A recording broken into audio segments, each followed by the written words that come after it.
Bismillahirrahmanirrahim.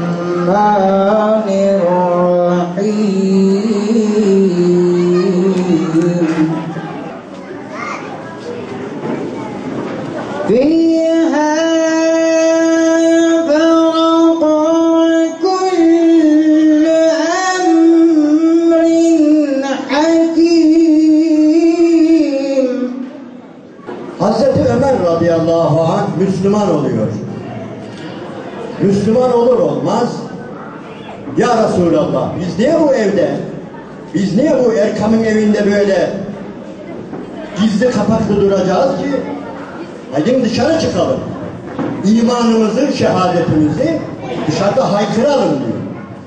Onun için Hazreti Ömer radıyallahu anh'ın Müslüman olması İslam tarihinde kendi içinde bir inkılaptır. O kadar önemlidir ki hatta Efendimiz bunu bildiği için malumunuz elini açmış, Allah'ım iki amrdan birini Müslüman eyle demişti. Yani biri Ebu Cehil, Ebu Cehil'in adı da Amr. Amr bin Hişam. Yazılışları aynı. Yani Arapçada biliyorsunuz Amr da Ömer de aynı, mim, ra ikisi de aynı yazılır.